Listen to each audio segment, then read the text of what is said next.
అందరికీ నమస్కారం. ఈరోజు మనం ఓ చిన్న కంపెనీ గురించి తెలుసుకోబోతున్నాం. కానీ దాని కలలు, ఆశయాలు చాలా పెద్దవి. భారతదేశపు మొట్టమొదటి అంతర్జాతీయ కార్గో ఎయిర్లైన్ అయిన ఆఫ్కామ్ హోల్డింగ్స్, అసలు వాళ్ల కథేంటో, వాళ్ల ప్రయాణం ఎలా సాగుతోందో ఈ విశ్లేషణలో వివరంగా చూసేద్దాం. ఒక్క చిన్న ఎయిర్లైన్ మొత్తం దేశ ఆర్థిక వ్యవస్థనే వేగవంతం చెయ్యగలదా? వినడానికి సింపుల్గా ఉన్నా ఈ ప్రశ్న వెనుక ఓ పెద్ద సవాలుంది. దాన్ని పరిష్కరించడానికి ఓ కంపెనీ ముందుకొచ్చింది. అసలు ఒక చిన్న కంపెనీకి దేశ గతిని మార్చేంత శక్తి ఉంటుందా? పదండి లోతుగా చూద్దాం. సరే, మొదటగా అసలు ఆఫ్కామ్ లాంటి కంపెనీ రావాల్సిన అవసరం ఎందుకొచ్చింది? సమస్య మూలమెక్కడుంది? అదే ఇప్పుడు మనం చూడబోతున్నాం. భారతదేశం ప్రపంచ తయారీ కేంద్రంగా మారాలని పెద్ద పెద్ద లక్ష్యాలు పెట్టుకుంది. అంతా బాగానే ఉంది. కాని మన ప్రగతికి ఒక పెద్ద స్పీడ్ బ్రేకర్ అడ్డుపడుతోంది. ఏంటది?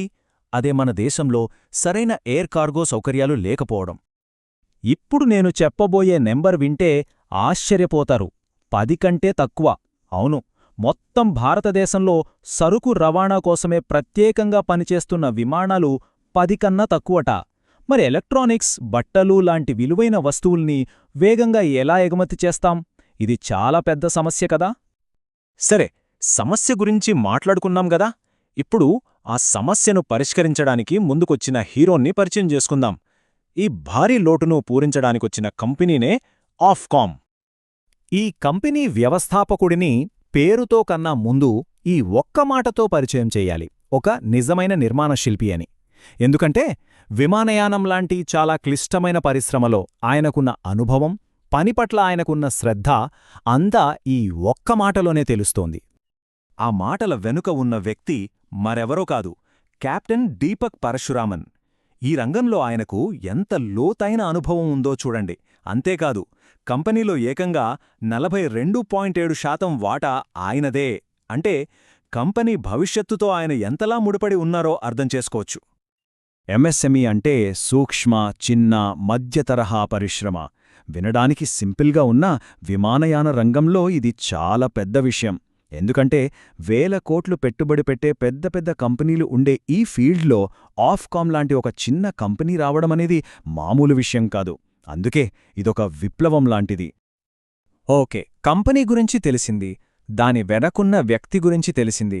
ఇప్పుడు ఈ కార్గో సమస్యను పరిష్కరించడానికి వాళ్లు ఎలాంటి వ్యూహంతో ముందుకెళ్తున్నారో వివరంగా చూద్దాం. వాళ్ల ప్లాన్ చాలా స్పష్టంగా ఉంది. ప్రస్తుతం వాళ్ల దగ్గర 2 విమానాలున్నాయి.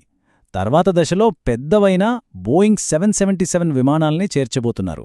ఇక 2027 ఆర్థిక సంవత్సరం నాటికి మొత్తం 7 విమానాలతో తమ కార్యకలాపాల్ని విస్తరించాలనేది వాళ్ల లక్ష్యం. ఇదే వాళ్ల ఎదుగుదలకు పునాది. ఇక్కడ ఆఫ్కామ్ చాలా తెలివిగా ఆలోచించింది. కేవలం విమానాలు కొంటూ పోతే సరిపోదుగదా.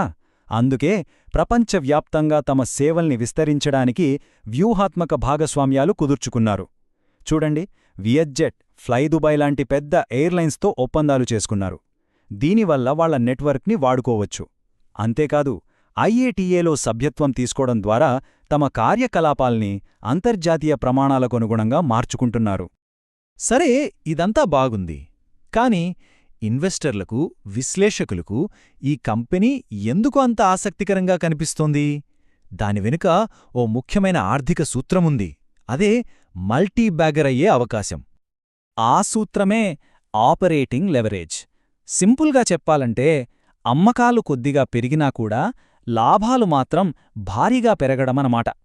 దీన్ని అర్థం చేసుకోవడానికి ఒక రాకెట్ ఉదాహరణ తీసుకుందాం.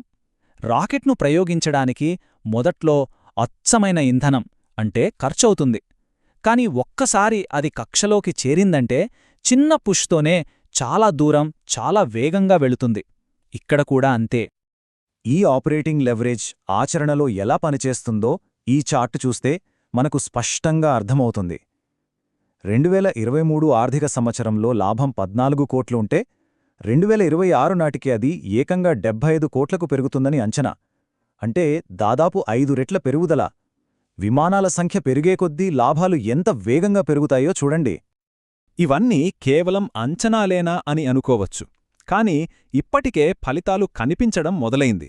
2026 ఆర్థిక సంవత్సరం మొదటి అర్ధభాగంలోనే అమ్మకాల వృద్ధి ఏకంగా 166% పెరిగింది.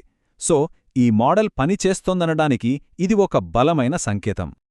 అయితే కథలో ఎప్పుడూ ఒకే వైపు ఉండదు కదా. ఇంత పెద్ద అవకాశం ఉన్నప్పుడు దానికి తగ్గట్టే రిస్క్ కూడా ఉంటుంది. ఇప్పుడు మనం నాణ్యానికి రెండో వైపు చూద్దాం. ఇది ఒక రకంగా చెప్పాలంటే అసమాన అవకాశం.